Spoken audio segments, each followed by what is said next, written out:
Welcome to Nevada State High School Study Island Reporting Progress tutorial for all students. Use the guide bar at the bottom to navigate through the presentation. Go ahead, click the forward button now to begin the presentation.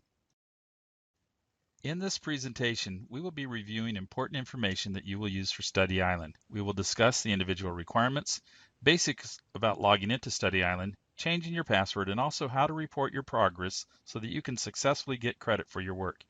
At the end of the presentation, you will take a 5-question quiz. Let's get started. Click to the next slide when you are ready. All NSHS students have been activated into their appropriate classes in Study Island. If you are a first or second year student and have passed all your math, reading, and science proficiencies, you will work in the ACT prep classes in Study Island. You will find these classes in the left margin under the topic labeled My Classes. Throughout the semester, you will report your ACT prep progress to your teacher. Click to the next slide when you are ready. Some students still have one or more proficiencies to pass. If you still need to pass proficiency in math, reading, or science, you have been enrolled in these classes on Study Island. This does not include writing. Your proficiency assignments are due up to the date of the proficiency exams. If you have only one subject, focus on completing all the materials in that subject to a very high level. If you have more than one proficiency, work across all the areas you are assigned. Study Island Review and Practice is an excellent way to gear up for the upcoming testing. After the proficiency testing, you will switch to working on the ACT prep classes on Study Island for the remainder of the semester. Click to the next slide when you are ready. Let's review the login procedure for Study Island. Your login is based on your first and last name. Note the example in the slide. Your login consists of your first name with the first letter capitalized, and then your last name, also capitalized. There's no space between your names. This is followed by the @ sign and the letters NSHS in all caps. For students with hyphenated or multiple last names, hyphens may be used. If you're not sure of your login name, please ask your study skills teacher for help or send in a help ticket. Your study skills teacher will also provide you with your initial login password. It is essential that you change the password after logging into Study Island. Please use a password that is safe and that is one that you will remember. Click to the next slide when you are ready. Students will report their progress 4 times during the semester to their study skills teacher. Details of reporting and actual reporting dates will be given to you in class by your teacher.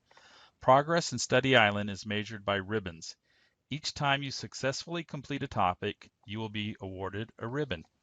At the first progress check, students will have made their initial login onto Study Island, changed their password, and started either an ACT prep class or a proficiency test prep class. At the second progress check, ACT-only students must complete a minimum of 20 ribbons. Students working in proficiency will need to have completed a minimum of 30 ribbons before the proficiency testing.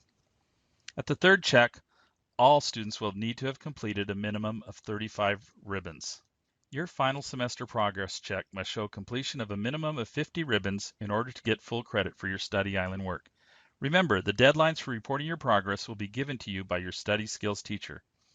It is important to consider taking this essential tool seriously, as it is a gift to you to help you increase your test scores and improve your success. Click to the next slide when ready. Thank you for following this presentation about Study Island. In this tutorial, we have reviewed the individual requirements. We have also reviewed the login and password procedures and have given you an overview about the reporting process that you will follow throughout the semester.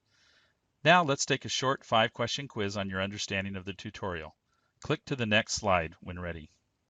Let's go through a couple of things before you begin your 5-question quiz, including 1, after answering each question, click Next. 2, after answering all the questions from the quiz, click Submit All. 3, you will have 2 opportunities to take and pass the quiz with an 85 or better.